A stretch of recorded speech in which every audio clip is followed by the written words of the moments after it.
광주의 한 미술관. 6월 항쟁 당시 거리에 섰던 미술품들이 전시회의 주인공이 됐습니다. 미술학도였고 화가였던 이들이 1987년 당시 그렸던 걸개 그림과 판화를 복원해 오늘 뜨거웠던 그때를 떠오르게 합니다. 시위 현장에 함께했던 작가들에게 87년의 기억은 생생합니다. 체류탄에 숨이 막혀가지고 눈물 콧물 질질 흘리면서 그걸 너무 리얼하게 정말 잘 표현을 했어. 그리고 여기는 그 백골단이라고 그러지. 예. 체포죠. 백골단.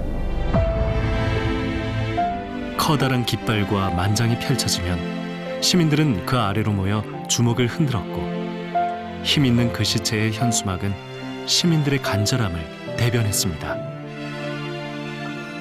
그 집회 시위 현장에서 수많은 이제 걸개 또는 풀랑, 만장 또는 깃발 또는 포스터 벽화 이런 것들 흔들면서 정말 우리가 할 수 있는 역할, 우리가 당연히 해야 될 역할들을 하는구나. 화가가 붓 대신 페인트통을 들었듯 각자의 위치에서 각자의 몫을 다해 만들어낸 우리의 민주주의. 때로는 아프고 때로는 무서웠지만 더 이상 물러설 수 없었던 싸움. 오늘의 대한민국을 있게 했던 87년. 그날의 광주로 돌아가 봅니다.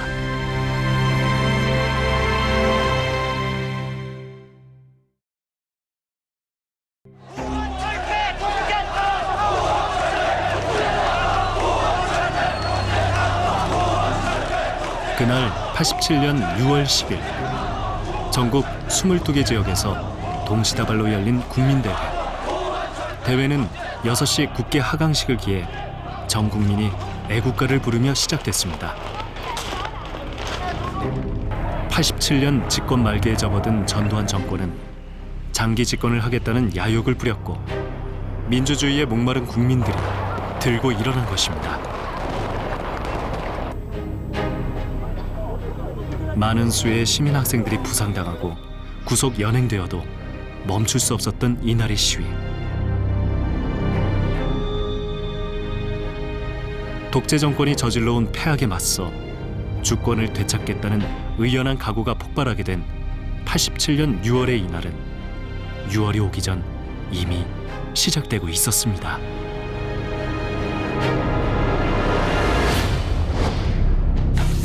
(60) 국민대회가 있기 2달 전 우리는 중대한 결단을 내리지 않으면 안 되게 되었습니다. 이제 본인은 임기 중 개헌이 불가능하다고 판단하고 현행 헌법에 따라 후임자에게 정부를 이양할 것을 천명하는 바입니다.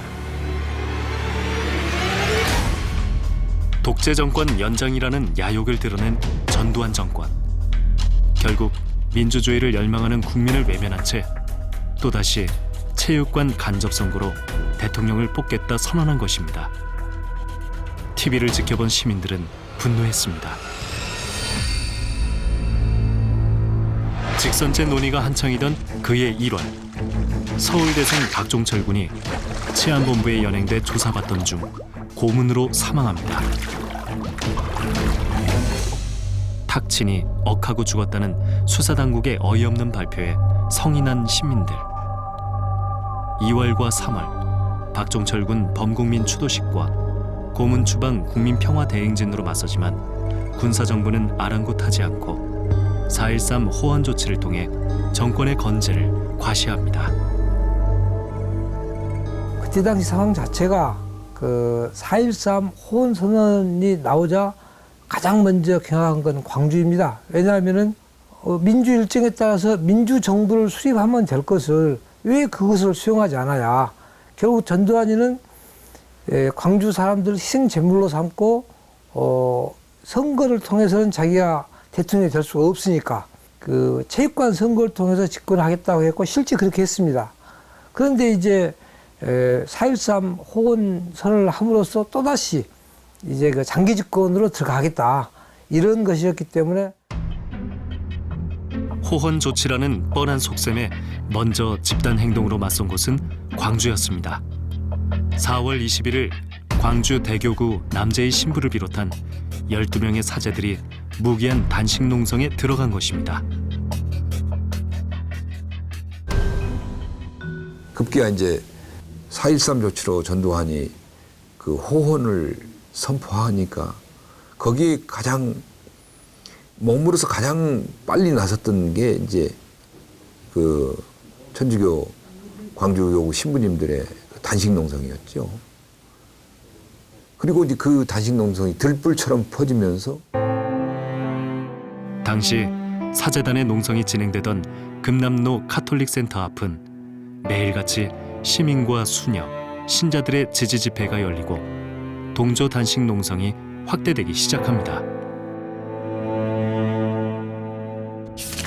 광주 대교구에 이어 24일 전주교구, 27일 서울대교구, 29일 안동과 원주교구, 30일 인천교구 등이 차례로 직선제 개헌을 위한 단식 농성에 합류합니다. 그리고 천주교의 릴레이 단식 농성은 개신교를 비롯한 사회 각계각층으로 이어져 4.13 호헌 조치에 집단으로 항의를 표출합니다.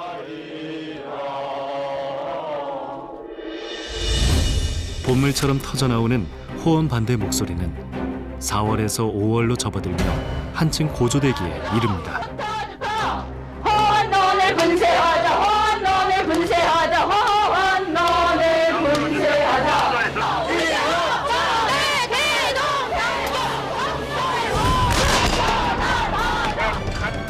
80년 이후 7번째 5.18을 맞을 준비를 하는 광주.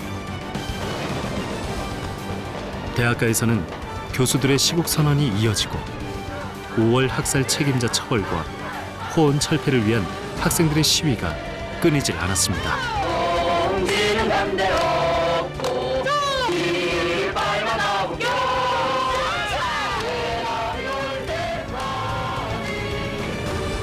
그리고 광주 민중항쟁 7주기 추모제가 진행되던 망월묘역. 통제와 감시 속에 진행된 추모제에서 선언문 하나가 울려 퍼집니다. 광주 전남 21개 재야학생단체가 경찰의 눈을 따돌리고 비밀리에 진행해온 범도민 운동본부가 전격적으로 발족된 것입니다. 제2의 5월 항쟁이라고 할 수 있는 투쟁을 해야 되겠다. 그래서 저희들이 이제 민주헌법 쟁취 국민운동이라고 하는 걸 제안을 했고, 그걸 서울 쪽하고 쭉 상의를 하는데 서울에서는 선뜻 그 부분을 그 치고 나갈 만한 이런 선도 운동 세력이 좀 부족했던 것 같고, 그래서 광주 전남, 그때는 전라남도입니다. 전남에서 광주에서 먼저 시작을 해주는 게 좋겠다는 요구가, 이래서 저희들이 이제 그러면 이 광주에서 먼저 출범을 하자. 그래서 저희가 명칭도 민주헌법 쟁취 국민운동 전남본부라고 하는 이름을 붙여놓은 것이죠. 개신교와 카톨릭, 불교 등 종교계와 시민사회 학생운동권을 망라한 조직력을 갖춘 범도민 운동본부. 독재 정권 연장에 대항해 물러설 수 없는 큰 싸움을 준비합니다. 그리고 같은 날 저녁 서울 명동 성당. 미사가 끝나갈 무렵 깜짝 놀랄 폭로가 터져나옵니다. 김승훈 신부가 세상에 전한 진실.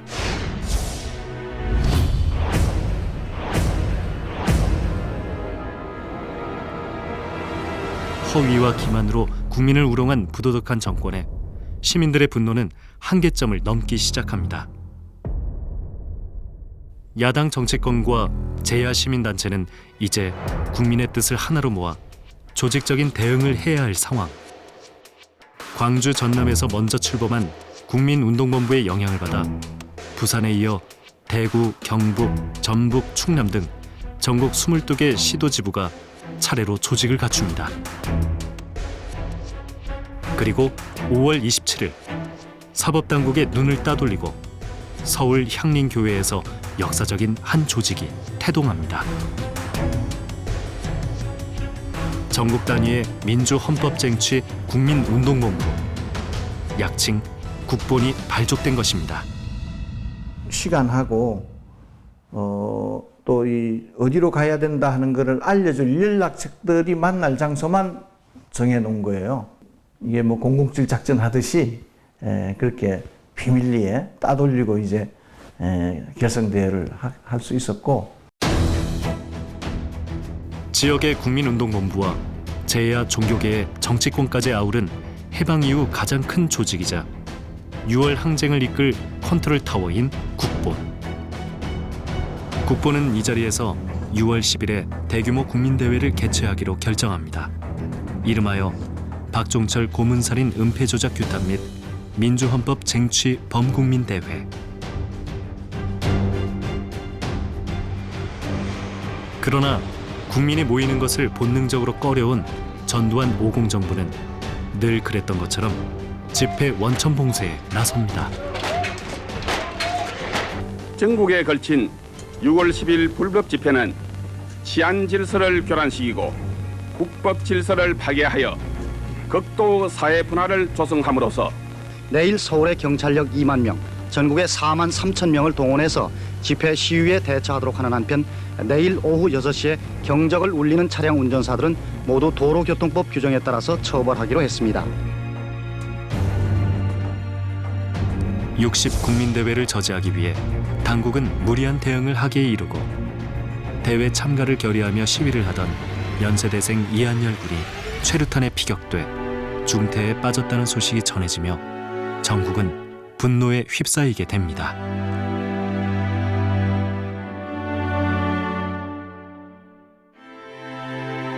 운명의 날이 밝았습니다.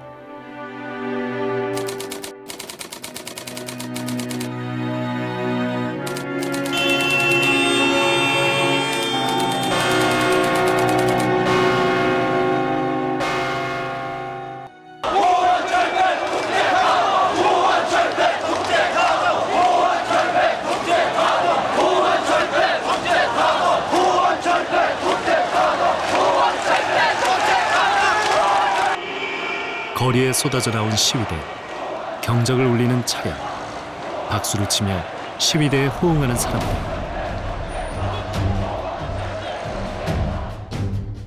긴장되지만 엄숙하고 혼란스러운 듯 진지한 분위기 속 한자리에 선 시민들은 뜻을 나눈 동지였습니다.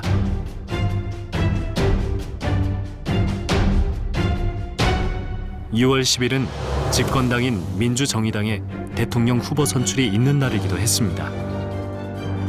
국본은 맞불 작전으로 일부러 같은 날을 택한 것이었습니다. 당국의 원천 봉쇄에도 불구하고 전국에서 쏟아져 나온 시위 인파가 자그마치 24만 명. 주최 측인 국본도 놀랄 만큼 큰 성과를 남긴 전국 동시다발 집회. 국본의 노림수가 통했던 것입니다. 6월 10일 데모가 생각보다 잘 됐어요. 그러니까 뭐 너무너무 잘 됐죠. 그래서 국본이 만들어져서 6월 그 10일 시위를 기획을 했고, 그 시위에서의 하이라이트는 동시다발입니다. 전국 각지에서 한꺼번에 동시다발을 하니까 경찰력이 분산이 돼서 경찰력이 막을 수가 없었고 6월 10일 시위가 대성공을 거뒀습니다.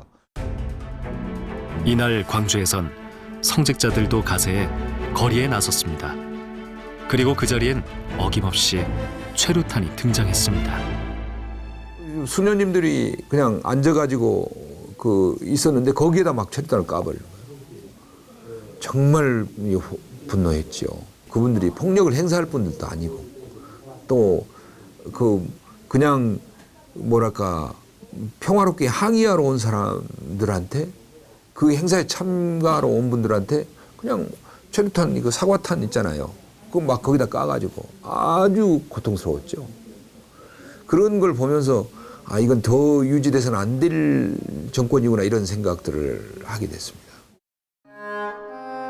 이날 불교계까지 적극적으로 가세하게 된 것은 20일 전에 있었던 경찰의 과잉 대응이 단초가 됐습니다.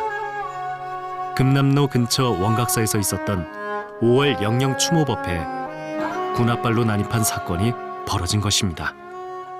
당연히 사찰 경내고 또 법당이기 때문에 종교시설이기 때문에 경건하게 항상 와서 해야 되는데도 불구하고 더구나 마당도 아니고 법당으로 안으로 들어와 가지고 그 대웅전 안에 들어와서 법회를 진행하고 있는데 체류탄을 여러 발을 투척을 했습니다.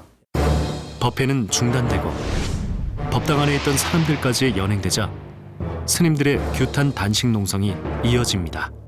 결국은 이제 그게 이 4.13 그 호원 철폐와 독재 타도 또 민주주의의 완성을 위해서 이 불교계도 같이 참여하는 그런 계기가 만들어졌고 6월 항쟁 당시에는 종교계의 역할이 거의 절대적이었습니다. 개신교라든가 가톨릭이라든가 불교에 있는 그 나이 드신 그 교인들께서 앞장서서 자기 몸으로 막으신 거죠. 그래서 그런 아무리 적게 모여도 3만 명에서 막 10만 명 이상의 어떤 그 집회들이 쭉 있었던 것도 이제 바로 그런 이유입니다.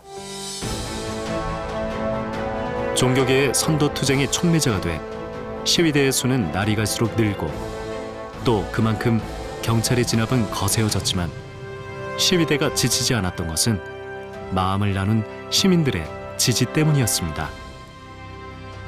그때는 광주 시민들이 워낙 협조적이니까 어떤 가게로 들어가도 다 숨겨주고 학생들이나 시위대가 들어가면 샷다 다 내려봅니다. 상인들이. 그래서 엄청나게 시민들의 도움을 많이 받았죠. 물도 그 양동이 바켓에다 물을 다 가게 앞에마다 떠서 내놓고 그다음에 치약 같은 거 그 눈가에 짜서 바르라고 전부 다 시민들의 협조가 그 오늘날 민주주의를 만들었다 그렇게 생각을 해요. 서울뿐만 아니라 부산, 대구, 대전 등 전국 동시다발로 진행된 이날 시위는 80년 5월처럼 광주만의 외로운 싸움이 아니었습니다. 광주 전남 지역에 한정해서 일어났던 저항운동, 민주화운동이었죠. 1980년 5월에는요. 그리고 다른 지역이 다 들고 일어나지 못했기 때문에 혼자서만 싸우다가 고립당해서 굉장히 큰 피해와 아픔과 고통을 겪었던 사건이거든요. 이제 그게 7년 후에 6월 민주항쟁으로 이렇게 확대되죠. 그러니까 저는 1987년 6월 항쟁은 그냥 1980년 5.18의 전국적 확대 복사판이라고 생각을 해요. 80년대 모든 이슈의 중심은 광주. 가슴속 한편엔 늘 광주라고 하는 화두가 자리 잡고 있었습니다. 강연 가서 대중들에게 얘기할 때 5월에서 6월까지를 한 호흡으로 달려왔다. 그리고 6월 항쟁을 한마디로 정의하면은 5월 달에 도망갔던 사람들이 6월 달에 다시 모였다. 사실 저는 광주가 없었으면 6월 항쟁 없었다고 단언을 합니다. 왜냐하면은 우리 세대들한테는 늘 질문이 뭐였냐면 80년 5월 26일 밤에 내가 광주에 있었으면 도청에 나왔을까? 아니면 집에 갔을까가 늘 서울에 있었지만 우리 세대한테는 그게 늘 질문이었어요. 어떻게 했을까? 그리고 거기에서 한번 생각해봐도 우리는 집에 갔을 것 같아 하는 그런 미안한 마음. 부산의 6월 항쟁은 광주를 빼놓고 얘기할 수 없습니다. 올해 부산에서 열린 5.18 사진전. 30년 전에도 이곳에서 똑같은 사진전이 있었습니다.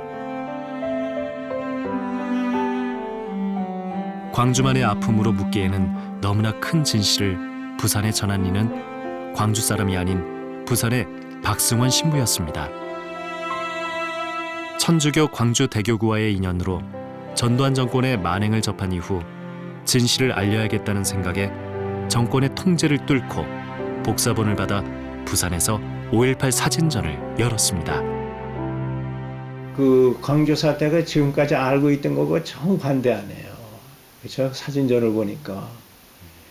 그러니까 막 통곡들 하잖아요. 그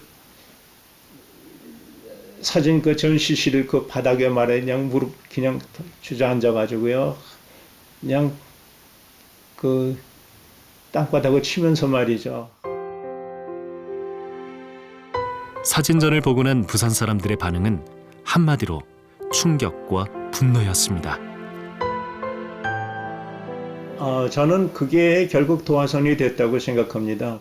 그러니까 5.18 때 그 광주 시민의 마음이나 6월 항쟁 때 부산 시민이나 또 서울 시민이나 다 그때 나와서 거리에 나왔던 사람들은 똑같은 광주 시민들의 그 당시의 그 마음이라고 저는 생각해요. 5.18 사진전은 그렇게 87년 민주화 투쟁 의지를 되살려냈습니다. 서울 명동성당의 농성이 해산된 이후 시위가 주춤해갈 무렵 부산이 바통을 이어받아 농성을 이어가는데 그 역사적인 장소도 바로 5.18 사진전이 열린 카톨릭 센터였습니다. 전국적 부심이 됐던 명동성당의 그 농성 해산과 더불어서 약간 항쟁이 소강 상태에 전국적으로 접어들어요. 근데 부산에서는 그러니까 이 시위가 계속되면서 경찰들이 이제 시위대를 쫓기 시작했는데 부산 가톨릭 센터 주변에서 시위하던 시위대들이 전투 경찰에 밀려서 가톨릭 센터로 피신을 하게 돼요. 피신을 하게 되면서 자연스럽게 농성을 하게 되는데 이 농성을 하는 것이 거꾸로 전국적 그 항쟁의 불길을 새롭게 점화하는데 커다란 기폭제가 됐습니다. 전시회가 열리고 참상이 그런 것들이 더 많은 대중들한테 공감되고 공분되고 이런 과정들을 거치면서 광주하고 5.18 광주민중하고 말하자면 6월 항쟁하고 하나로 잇는 역사 정신이나 민주화의 도도한 흐름을 하나로 잇는 이런 그 상황이 만들어지게 돼요. 그리고 그런 힘으로 6월 항쟁에서 광주에 이어서 6월 항쟁이 똑같은 그 정신으로 그 폭발하고 더 큰 광주 항쟁이 전국 속에서 전국적으로 전 국민 속에서 6월 항쟁으로 일어나게 되죠. 김세진 열사야! 이재호 열사야! 1987년 광주 사태 책임자 처벌을 외치며 분신 사망한 25살 노동자 표정두. 80년대 독재 정권에 맞서 목숨을 잃은 이, 그의 한거에 목숨을 버린 이들이 많았습니다. 87년도 예외는 아니었는데 박종철의 죽음의 한거에 그의 사발 광주 출신의 한 청년이 분신 산화합니다.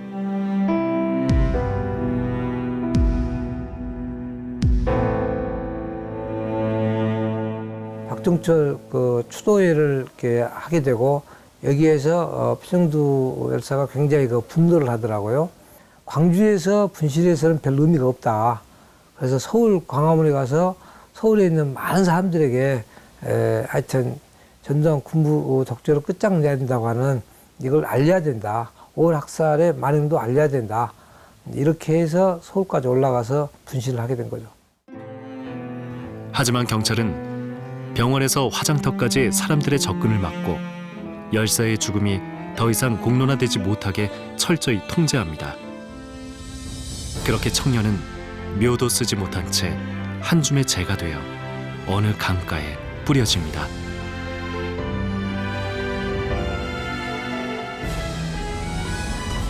광주와 더불어 6월 항쟁의 핵심 도시였던 부산에서도 폭력 정권에 의해 청년들이 목숨을 잃었습니다.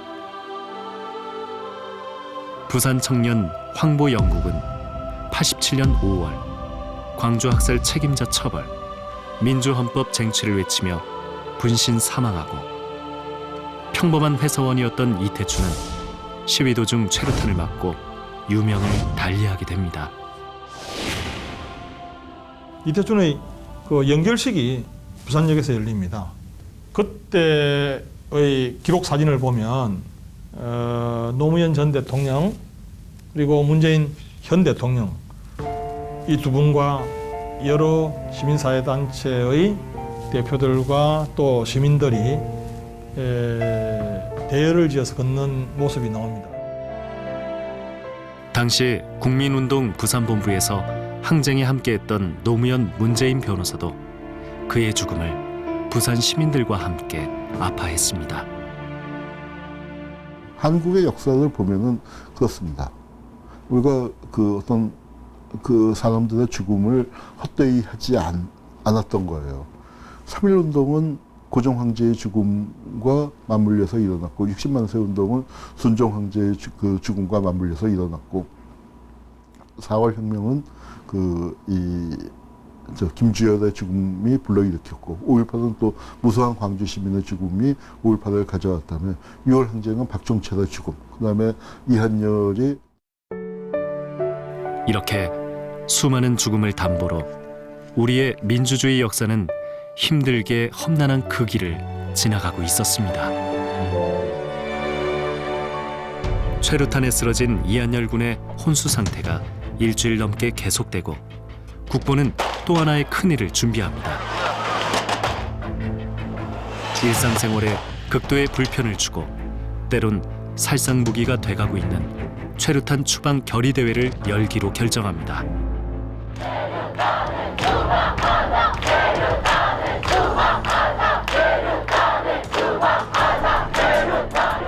최루탄 공화국이라는 별칭답게 6월 10일부터 26일까지 무려 35만여 발, 하루 평균 2만 발이 넘는 최루탄을 쏘아댄 군부 정권.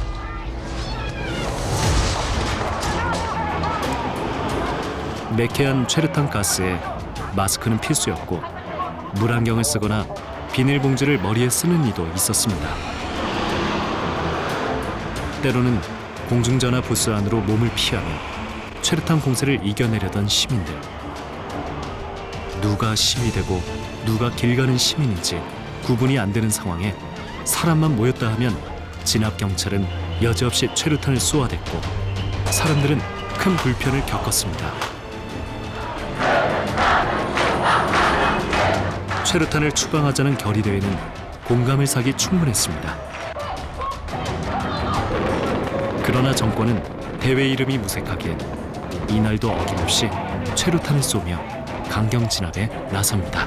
경찰은 질서를 파괴하는 불법 폭력 시위의 피해를 방지하기 위해서 최루탄 사용은 불가피하며 시위대와 경찰이 직접 충돌로 인해서 야기될 수 있는 각종 사고라든가 쌍방의 부상을 예방하고 연일 이어지는 시위는 6월 19일도 예외는 아니었습니다. 광주에서는 10,000명이 넘는 시민학생의 시위가 빗줄기 속에 날을 꼬박 새고 다음 날 아침까지 끝날 줄을 모릅니다. 시민들이 대거 나와서 항상 싸웠던 곳이 이제 광주은행 사거리를 포함해서 뭐 서영교회, 원각사 이렇게 되어 있지 않습니까? 거의 이제 그 연일 그런 시위들의 그런 모습들을 보면서 독재 세력이 뭔가 물러날 수 있는 그런 전기가 마련될 거라고 하는 그런 확신들이 들었고요. 매일처럼 그렇게 이 시민들 중에서 매일처럼 이렇게 출근하다시피 그 현장에 있었던 분들이 굉장히 많았습니다. 민주주의를 향한 지칠 줄 모르는 시위 열기는 6월 초여름을 뜨겁게 달구고 140여 대의 택시가 금남로 4가 일대를 길게 줄지어가는 시위에 동참하는가 하면 의치대생들이 가운을 입은 채로 최루탄 추방을 외치는 보기 드문 시위들도 이어졌습니다. 큰 도시뿐 아니라 시군 단위까지 확산된 시위는 쉬이 사그라들 줄 모르고 연일 밤새 계속되는 시위에 지칠 대로 지친 경찰력이 한계를 드러낼 무렵 이상한 소문이 나돌기 시작합니다. 경찰력으로 도무지 감당이 안 됐기 때문에 군을 동원할 수밖에 없다. 그런 상황까지 간 거잖아요. 각 지역에서의 움직임이 위험 수위라고 전두환 정권은 판단했어요. 더 나가면 이제 더 이상 체류탄도 다 거의 뭐 고갈되고 경찰들은 지실대로 지쳤고 그리고 실제로 대응이 안 돼요. 그 병력 가지고는. 입에서 입으로 전해진 계엄령과 공수부대 투입 소식. 시위대에게는 80년 광주의 악몽이 되살아나는 끔찍한 순간이었습니다. 전국은 바로 초긴장 상태로 접어듭니다.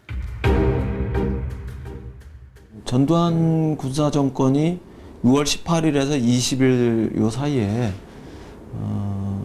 군을 투입해서 계엄령을 통해 가지고 유월항쟁을 진압하려 했던 이런 시도들은 실제로 있었던 것 같아요. 그 당시에 그런 소문들이 확산되고 있었고 대학가에서 저희들이 그런 일이 생기면 어떻게 대처할 거냐 이거에 대해서 구체적인 준비를 했으니까요. 군이 투입될 것이라는 비상조치설에 국민운동 전남본부는 끝까지 투쟁하자는 강경한 분위기가 중론을 이루고 토요일인 20일과 일요일인 21일 주말임에도 불구하고 광주에서 대대적인 시위를 이어나갑니다. 금남로와 서영교회 앞 중앙로 등 광주 시내를 꽉 채운 20만 명의 시위대는 태극기를 앞세우고 군부 독재 종식을 외쳤습니다. 금남로로 진출하려는 시위대와 이를 저지시키려는 전투경찰의 방어선이 일진일퇴를 거듭하며 중앙로 서영교회 앞 이곳은 그야말로 전쟁터나 다름없는 6월 항쟁 최대 격전지였습니다. 그 현장에서 시위하던 홍인아 씨. 당시 서영교회 앞에서 있었던 일이 어제 일처럼 생생한 기억으로 남아 있습니다. 여기서 거의 돌을 깨고 이게 거기는 그 체류탄과 이게 무기로 우리를 그 눈을 뜨지를 못하게 이렇게 만들어서 근데 우리들이 가지고 할 수 있는 게 아무것도 없고 이렇게 짱돌 깨가지고 던지고 뭐 이거밖에 역할을 안 했었거든요. 근데 이제 서영교회에 이제 그 드럼통이 보이더라고요. 그래서 이제 그 드럼통을 이제 교회 대학생들 중심으로 해서 드럼통을 좀 굴리면 이렇게 챕터는 좀 쏜 곳을 좀 덜하지 않을까 하고 이제 드럼통을 한 2개를 이렇게 학생들이 이제 굴리고 이렇게 기름이 들어있은 것 같아요. 기름이 몽신 들어있었거든요. 그런데 만약 이제 그 기름이 터지면은 이게 큰일 나잖아요. 그렇죠. 네. 근데 그때는 그런 상황이 아니면 이렇게 돌파할 수 있는 부분들이 전혀 안 없었기 되니까. 때문에. 자칭 보수주의자였던 변남주 목사. 그는 광주에서 목회 일을 하며 차츰 생각이 바뀌어갑니다. 이렇게 데모하고 막 그렇게 하는 것을 옛날에 별로 좋게 생각을 안 했어요. 그런데 이제 광주에 와서 5.18이 있은 다음에 그다음에 광주에서 5.18 일어난 다음에 보니까 이 군부나 이 사람들이 아주 못된 짓 하는 거예요. 새빨간 거짓말만 하고 없는 것도 있는 것처럼 만들고 그래서 그때부터 마음이 사실 바꿔졌습니다. 설교도 매주일 5.18 지난 후에 매주일 강하게 설교하고 미안한 얘기로 안기부원들이 날마다 와서 보고 그런 형편이어서 오히려 데모하는 사람들을 나는 나쁘게 보는 게 아니라 진짜 저 사람들은 정말 우리가 앞장서 해야 할 일을 학생들이 하고 있구나 이런 생각 때문에 많은 도움을 줘야겠다는 그런 생각을 하게 됐죠. 6월 항쟁 당시 시내 주요 교회와 성당은 시위대에게 큰 힘이 됐습니다. 최루탄 가루를 씻어낼 물과 치약을 비치해 주었고 교인들은 사비를 털어 시위 학생들에게 숙식을 제공해 주기도 했습니다. 80년에 이룩했던 광주 시민의 그 공동체 경험이 87년 6월 항쟁에서는 훨씬 더 성숙된 그런 형태로 드러났었고 그 다음에 시위를 진압하려고 하는 경찰 병력에 대해서 상당한 정도 두려움을 떨칠 수 있는 시민들의 기본적인 정서가 마련되어 있었다. 군인들하고도 총을 든 군인들하고도 싸워본 경험이 있는 시민들이었기 때문에 지금 전국적으로 그 벌어지고 있는 상태에서 이것을 그 군을 투입해서 막는 게 과연 가능할까? 과연 그 군을 투입한다고 해서 그 전두환 노태우 일당이 받았는데도 사퇴 수습이 됐을 것인가, 그리고 미국이 용인했을 것인가, 그런 점에서 여러 가지 변수가 작용을 해갖고 그 전두환 노태우 일당이 이제 발포를 하거나 군을 투입하는 그걸 못했습니다. 결국 전국적으로 들고 일어난 시위대의 규모가 계엄군 투입을 실행에 옮기지 못하게 하는 강력한 힘이 됐습니다.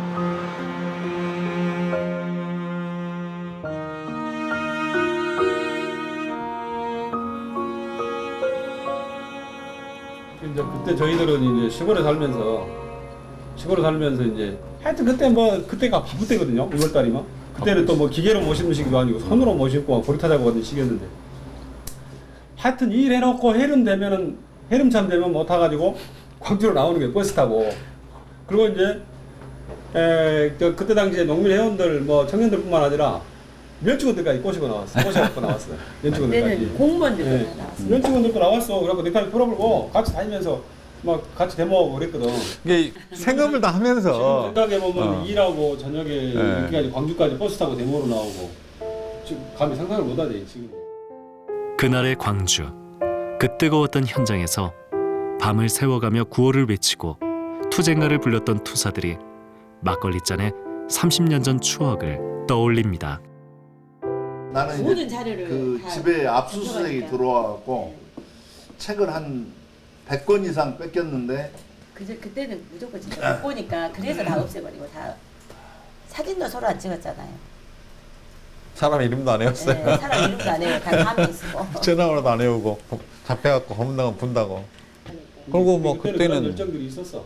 날새기를 거의 그냥 새벽 1시, 2시, 2시는 빨리 끝난 날이고 늦게 끝나는 새벽 3시, 4시까지 싸우고 이렇게 몰려서 가서 여관 같은 데 방 얻어가지고 뭐 한 서너 명 잘 수 있는 방에서 뭐 10명씩 자고 또 아침에 일어나가지고 눈 비비고 일어나서 뭐 무기 만들고 화염병 그때까지만 재미도 있었던 것 같아요. 네. 재미도 있었지만 재미도 있었어. 살벌하게 됐지만은 그때까지만 해도 시위를 시작하면은 어차피 화염병하고 짱돌하고 강목은 필수품이에요. 이것은 지금 같으면은 감히 상상도 못할 이야기지만은, 그래서 한때는 Y6층 그 소방당에서 화염병을 거기서 화염병 제조 공장이야.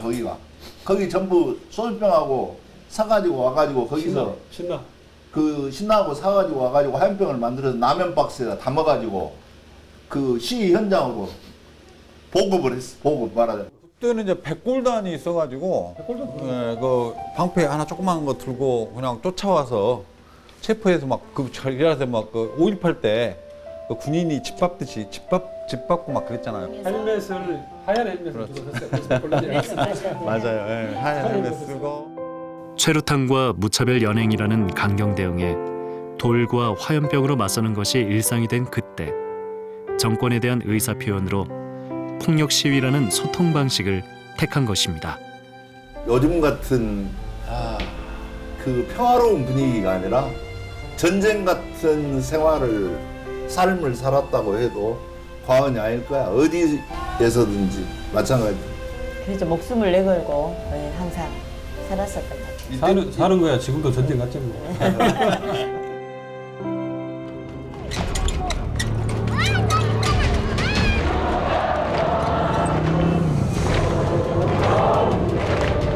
'시위 확산은 도무지 멈출 줄 모르는 가운데 6월 26일 항쟁 기간 중 가장 큰 규모의 시위가 열립니다. 전국 37개 지역에서 동시에 열린 국민 평화 대행진. 군 투입이라는 우려를 딛고 100만 명이 넘는 인파가 거리로 쏟아진 것입니다. 광장을 가득 채운 시위 인파는 국민이라는 이름으로 정권에 일격을 날립니다. 광주에서도 이날 6월 항쟁 기간 중 30만 명이라는 최대 규모의 시위가 벌어져 다음 날 새벽까지 멈추지 않았습니다. 목포, 순천, 여수 등 전남 각지에서도 수만 명이 시위에 동참해 독재 타도와 직선제 개헌을 외쳤습니다. 그렇게 뜨거운 6월의 끝무렵, 전두환 오공정부는 마침내 수일기를 끝낸 듯 노태우 민정당 대통령 후보를 TV 앞에 내세워 특별 선언을 하기에 이릅니다. 여야 합의하에 조속히 대통령 직선제 개헌을 하고 대통령 직선제를 포함한 8개 항의 시국 수습 선언. 마침내 그토록 열망했던 대통령을 국민의 손으로 직접 뽑는 대통령 직선제를 쟁취하기 이릅니다. 호언철폐하고 직선제 하기만 하면은 우리가 반드시 승리한다는 믿음이 있었고 저쪽에서 직선제 절대로 못 받는다. 직선제 하면은 이거 하나마나 우리가 이기는데 했는데 저쪽에서는 아주 그 면밀한 계산을 해서 기지 있다. 양김을 분열시키고 우리가 돌파하면 된다. 그래서 그거를 아마 그 꾀를 내서 노태우를 설득을 해갖고 그 시온을 만들었죠. 그림을. 그래서 사실은 전두환의 작품이지만 발표를 이제 선거에 나가야 하는 노태우가 우선 중대한 결단을 내리는 식으로 해서 6.29 선언을 내렸고. 대통령 직선제를 수용하게 된 것은 김영삼, 김대중 양김을 분열시키면 노태우가 대선에서 승리할 수 있다는 계산 때문이었고 결국 결과 또한 그러했습니다. 하지만 80년대 처절한 민주화 운동은 대통령 직선제를 쟁취해내며 독재에서 벗어날 수 있는 기반을 마련하게 됩니다. 그해 겨울에 민주화 세력이 분열해서 대통령 선거에서 정권 교체에 실패했지만 그럼에도 불구하고 이 사회의 저변에는 민주주의는 도도하게 단호하게 확산되고 뿌리 내려오는 이런 과정이었다고 생각합니다. 6월 항쟁은 우리나라 민주화 역사의 분수령이었다. 그리고 최고봉이었다. 이렇게 이야기합니다. 6월 항쟁의 성공을 채 기뻐하기도 전 항쟁의 기폭제가 된 이한열 군이 끝내 눈을 감습니다. 그의 나이 22. 제대로 피어보지도 못한 꽃다운 청춘. 87년 6월 항쟁을 승리의 역사로 기억하게 한 열사의 마지막 길을 온 국민이 눈물로 떠나보냈습니다.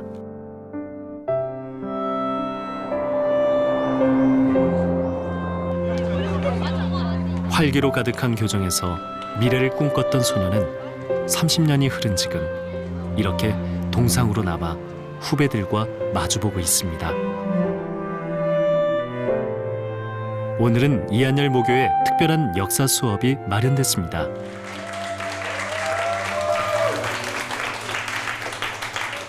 일단 우리 6월 항쟁 좀 많이 들어봤죠? 예. 기억나는 게 있어요? 6월 항쟁 하면 생각나는 거. 이한열, 박종철, 그리고요 또?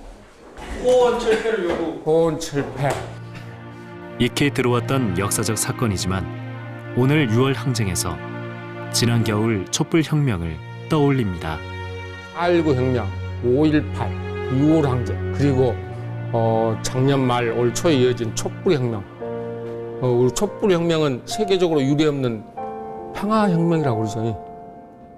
아까 여러분들이 여기 시내 나갔던 그 사람들 최루탄 누구 냄새 맡은 사람이 없어요. 도청 앞에, 구도청 앞에서 매주 집회가 가능했잖아요. 가능. 우리 사회가 이렇게 갔습니다. 작은 초 하나하나가 모여 부정부패로 얼룩진 나라를 바로 세운 촛불의 힘. 그 역사의 현장에 함께했던 학생들도 느낀 것이 많았습니다. 한 명 한 명, 그러니까 소수 개개인으로 이렇게 시위할 때보다 집단적으로 모여서 이제 어떠한 목적을 달성하기 위해서 그런 행위를 하는 것 자체가 그 권력을 쥐고 있는 입장이라면 결코 무시해서는 안 될, 그러니까 그 나라 국민의 대부분이 그런 걸 요구하고 있다는 거니까 권력을 쥐고 있는 권력층 또한 무시하지 않고 그거에 대해서 이제 올바른 대응을 해줘야 하는 그런 의미를 지니고 있다고 생각합니다. 세월호, 한일 위안화 합의, 노동계약, 백남기 동민 등 국가가 국민을 죽이는 이게 나라인가? 세월호 참사. 그 비극적인 죽음 앞에 쏟아지는 슬픔은 분노가 되었고 터져나오는 울분으로 광장에서 촛불을 밝혔습니다. 30년 전 6월 항쟁의 젊은 주역들이 광장에서 그랬던 것처럼 우리의 미래 세대들도 광장에 서서 역사를 써내려 갔습니다. 87년보다는 이번 촛불혁명의 모습이 훨씬 위대하다고 생각해요. 그렇게 성숙한 시민들이, 새로운 민주주의 시대의 시민들이 평화로 더 강력한 미래의 질서들을 만들어가고 있구나, 이렇게 생각을 했어요. 광주가 이 60항쟁의 전체를 주도한 건 아니지만 60항쟁에 정말 불을 붙였고 또 그것이 이어질 수 있는 힘을 만들었고, 이렇게 훌륭한 역사를 가지고 있는, 또 경험을 가지고 있는 광주가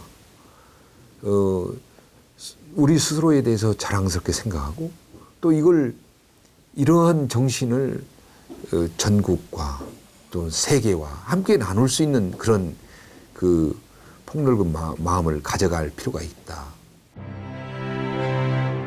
군사 정권에 맞서 결사항전했던 80년 광주의 5월은 독재타도 민주쟁취를 외친 6월 항쟁의 원동력이 됐고, 그 뜨거웠던 6월의 함성은 광장 아스팔트에 DNA를 새겨놓은 듯 그대로 남았습니다. 한 세대가 흐른 지금, 마침내 세계사에 유례없는 대규모 평화 시위라는 이름으로, 축제처럼 즐긴 수준 높은 시민혁명이라는 이름으로 광장에 당당히 재현되었습니다. 역사의 중심에는 매 순간 정의로웠던 이 땅의 국민들이 있었습니다. 그렇게 대한민국의 민주주의의 꽃이 피었습니다.